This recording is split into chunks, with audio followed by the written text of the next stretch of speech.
You will hear a number of different recordings, and you will have to answer questions on what you hear. There will be time for you to read the instructions and questions, and you will have a chance to check your work. All the recordings will be played once only. The test is in 4 sections. At the end of the test, you will be given 10 minutes to transfer your answers to an answer sheet. Now turn to Section 1.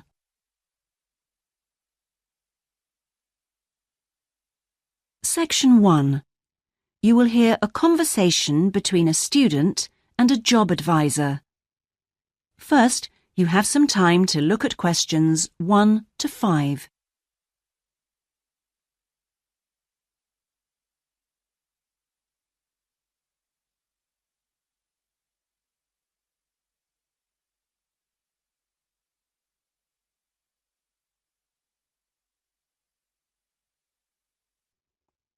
Now we shall begin. You should answer the questions as you listen, because you will not hear the recording a second time.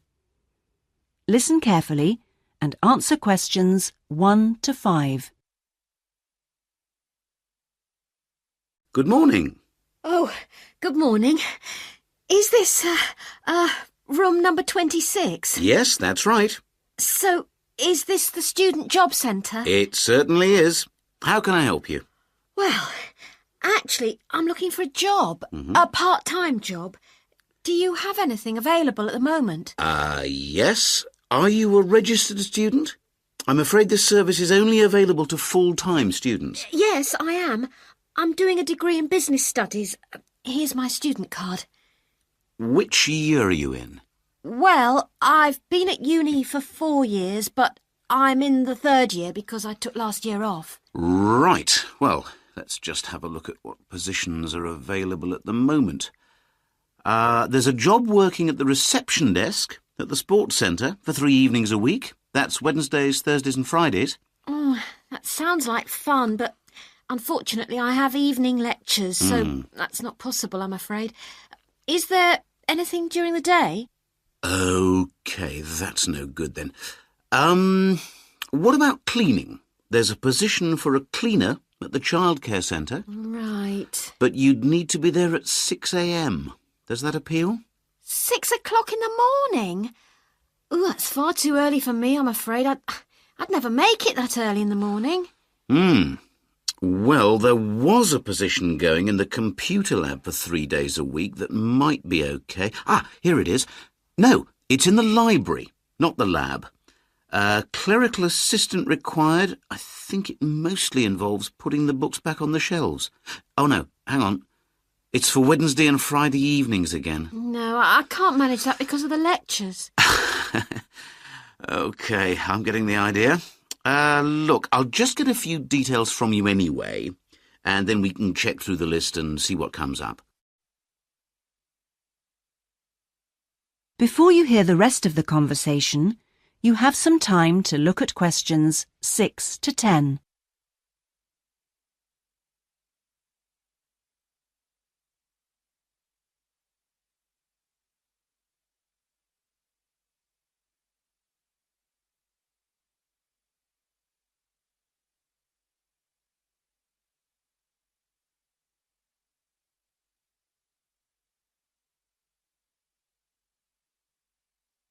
Now listen and answer questions 6 to 10. We'll fill in the personal details on this application form first, if that's OK. Yeah, that's fine. Now, what's your name again? Anita Newman. That's Newman. And your address, Anita? I'm in one of the halls of residence for postgraduate students. You know, International House. OK, that's easy. What's your room number there? Room B569. No, sorry, B659. I always get that wrong. I haven't been living there very long. Do you have any other skills? Typing, languages, that sort of thing? Well, I speak some Japanese. Right, I'll make a note of that. Now, let's see what else is available. What do you think of administrative work? There's a position for an office assistant at the English Language Centre. That sounds interesting. It's for 3 days a week, Monday, Friday and Saturday mornings. Interested? Oh, I was hoping to have Saturdays free, but I need the work, so... Can you tell me what the job involves? Yep, sure. It says here that you'll be required to deal with student inquiries and answer the phone. Oh, I'm sure I can handle all that without a problem. Great. Well, would you like me to arrange an interview for you? Say Friday morning around 10? Oh, can we make it a bit later? Unfortunately, I've got something to do at 10. Would that be okay? Not a problem. How about 11:30? Hope it works out for you, Anita. Me too. And thanks for all your help. That is the end of section 1. You now have half a minute to check your answers.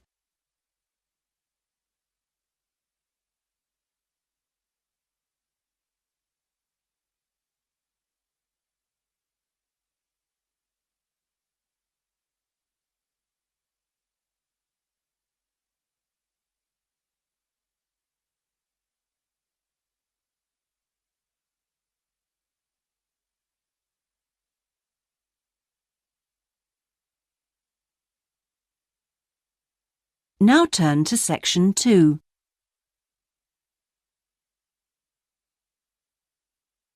Section 2. You will hear a talk given by a group offering a walking holiday to raise money for charity. First, you have some time to look at questions 11 to 16.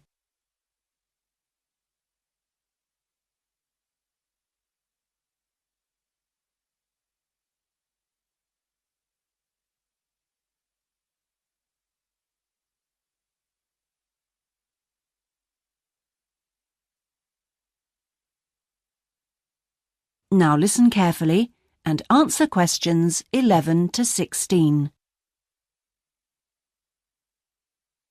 Good morning. I'm very pleased to have been invited along to your club to talk about our charity-sponsored walking holiday for education aid. I'll start by giving you a brief overview of what it entails. First of all, let me explain what we mean by sponsored here. This is where people promise to donate money to the charity if you achieve your goal. In this case, to walk a certain number of miles. Basically, we are organising a 10-day holiday from the 6th to the 16th of November, with 8 days actual walking, trekking in the Samira Mountains. Let's have a look at some of the details.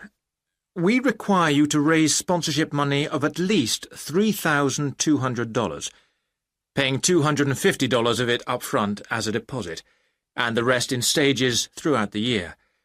Out of this, about 35% will go on your expenses, and that leaves 65% guaranteed to go to the charity.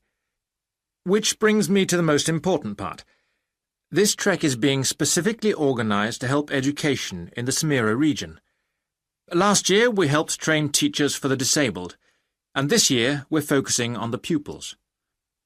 Each of the walkers' sponsorship money will go to help an individual special needs pupil in one of the mountain schools. In the second part of the talk, I'll be giving you a lot more details. But back to the basic information. Age limits.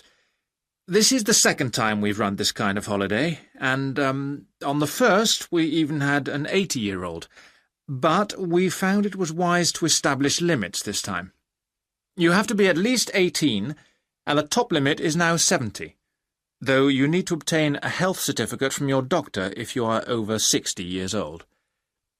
Now, the Samira Mountains are among the highest in the world, but you mustn't be too daunted. We will mainly be trekking in the foothills only, although there will be spectacular views even in the foothills. However, you will need to be extremely fit if you aren't now and you're interested in coming with us. You have plenty of time to get into shape. You'll be sleeping in tents, so you must have quite a bit of equipment with you, but you will be helped by local assistants. Your bedding and so forth will be carried by them. We ask that you only walk with a small rucksack with needs for the day. I don't think I've really said enough about the marvellous area you'll be walking in. Let's have a look at some of the sights you'll be seeing. Apart from these spectacular snow-covered peaks and valleys, there are marvellous historic villages, The area has been famous for centuries for making beautiful carpets, although recently there has been a trend to move into weaving blankets and wood carving. The people are extremely friendly and welcoming. We deliberately keep the party small in size to minimize disruption to people and landscape. Before you hear the rest of the talk, you have some time to look at questions 17 to 20.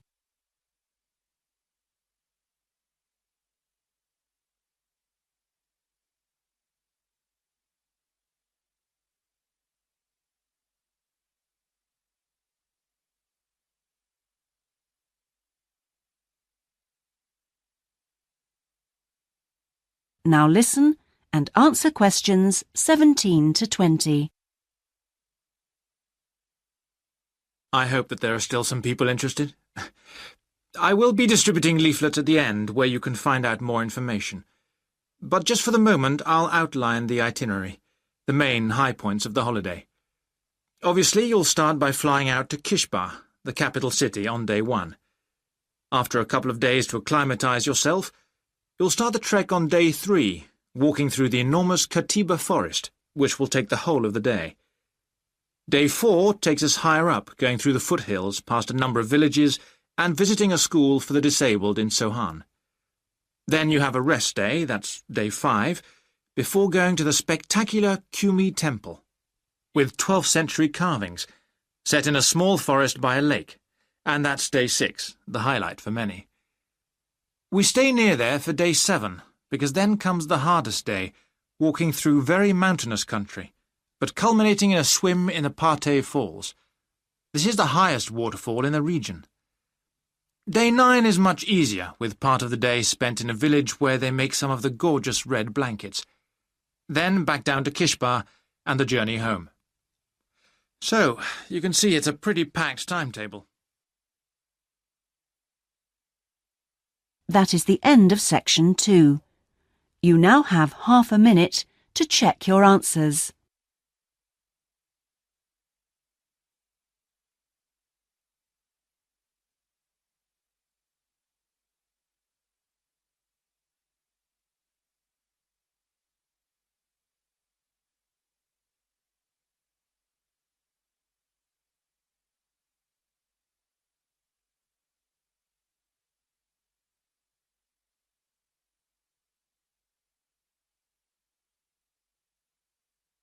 Now turn to section 3.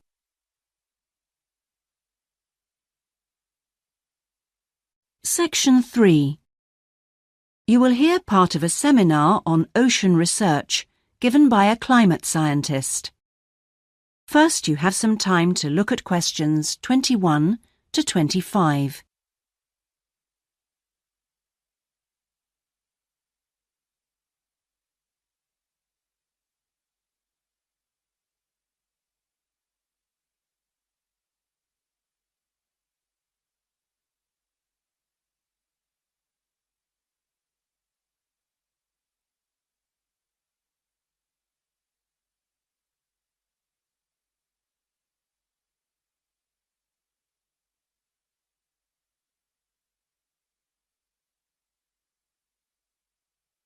Now listen carefully and answer questions 21 to 25.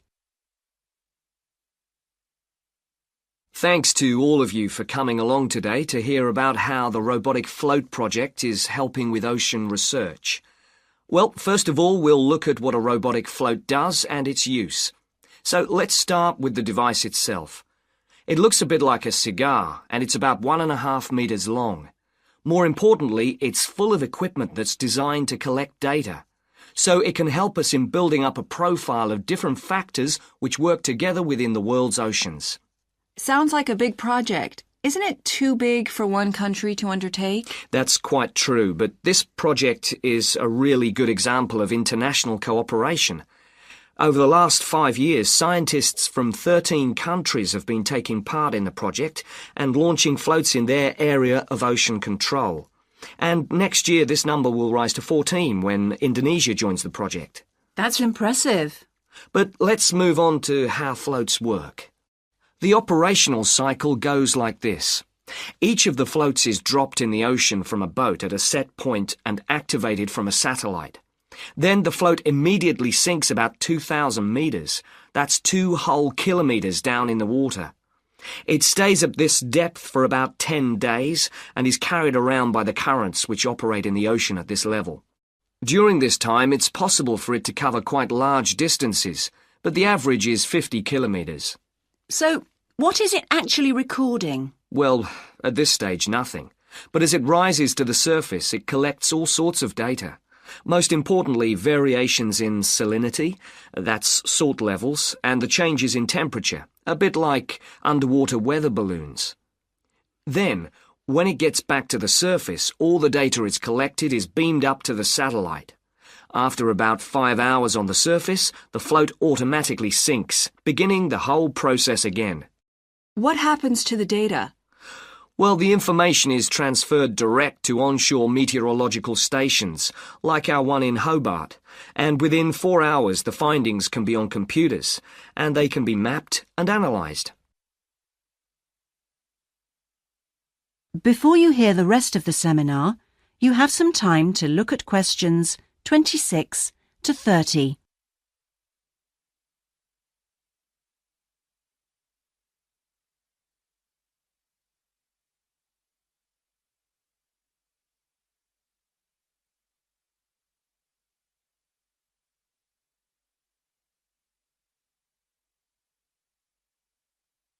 Now listen and answer questions 26 to 30. You say you're building models of the world's ocean systems, but how are they going to be used? And more importantly, when? Some of the data has already helped in completing projects. For example, our understanding of the underlying causes of El Niño events is being confirmed by float data.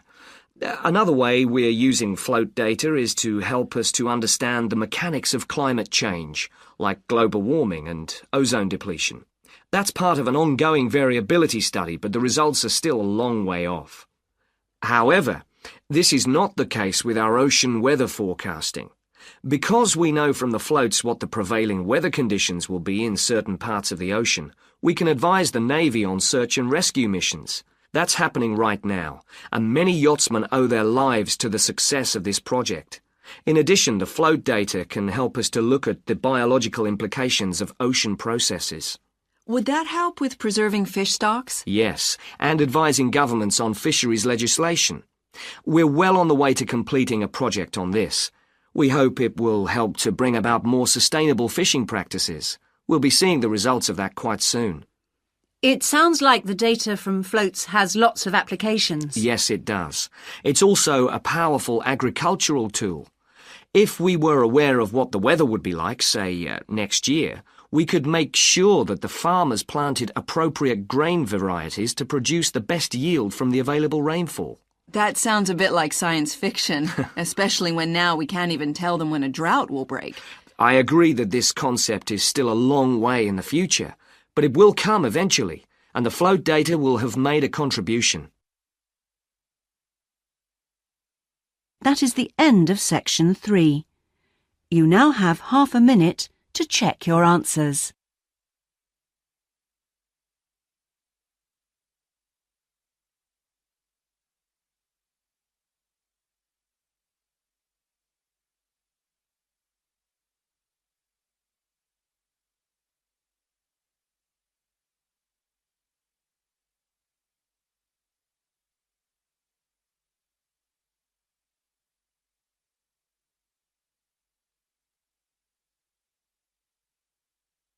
Now turn to section 4.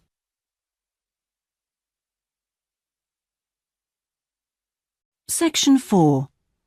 You will hear part of a lecture about hotels and the tourist industry. First, you have some time to look at questions 31 to 40.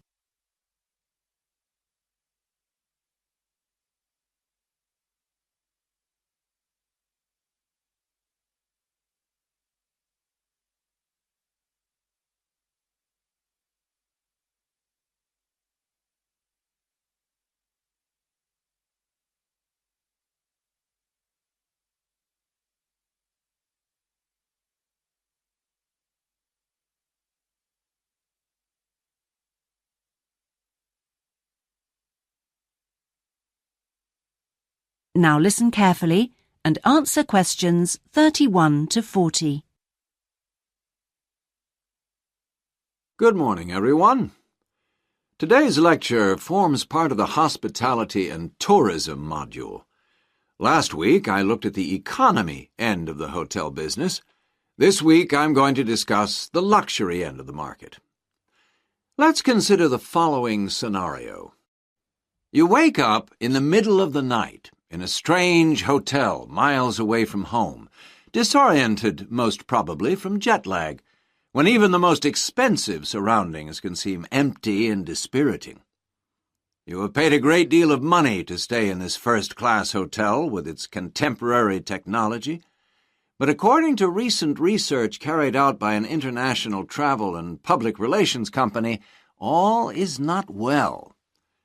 The research suggests that even the most opulent, luxurious hotels seem to have underestimated the most basic needs of their customers, be they traveling for work or pleasure. The need to feel at home in surroundings which are both familiar and inviting. Do these findings, however, apply only to hotels situated in particular areas? Is it possible that the external environment can affect a guest's well-being? The company's research covered a whole range of different hotel types, both independent hotels and those which are part of large chains. They investigated chic so-called boutique hotels in the heart of downtown business districts, stately mansions located in the depths of beautiful countryside, and plush hotels built at the edge of tropical beaches, surrounded by palm trees and idyllic blue ocean. And the research concluded that what was outside the hotel building simply didn't matter. This is a fascinating revelation, and those of you hoping to move into careers in the travel and leisure industry would be well advised to look at the findings in more detail. But back to the main point of this lecture, the need to feel at home. What can the hotel industry do about it? And is the very idea so subjective that it's impossible to do anything about it on a global basis?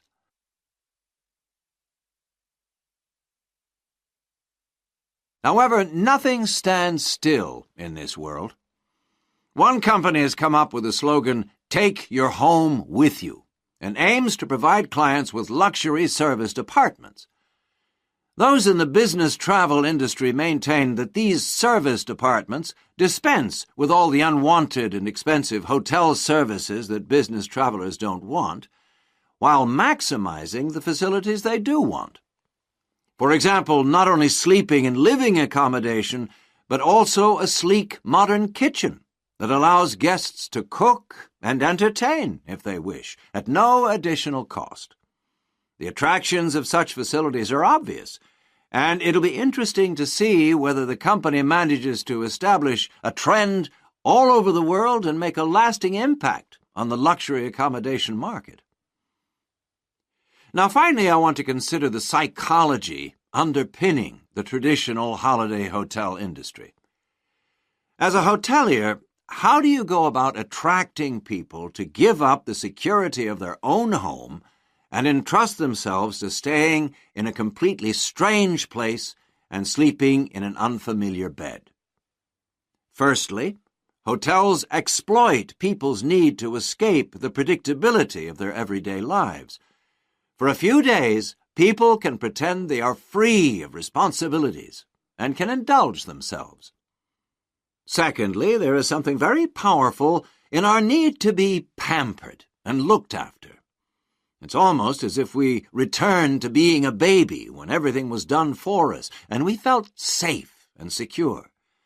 And not far removed from this is the pleasure in being spoilt and given little treats, like the minuscule bottles of shampoo and tiny bars of soap, the chocolate on your pillow at night. And we actually forget that we are paying for it all.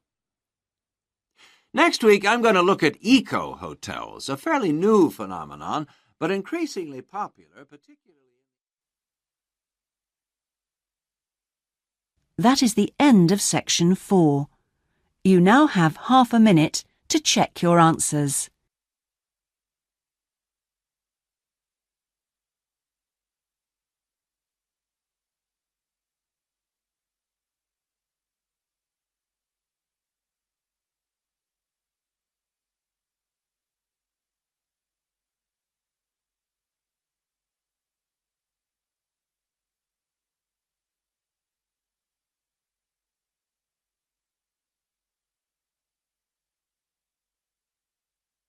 That is the end of the listening test.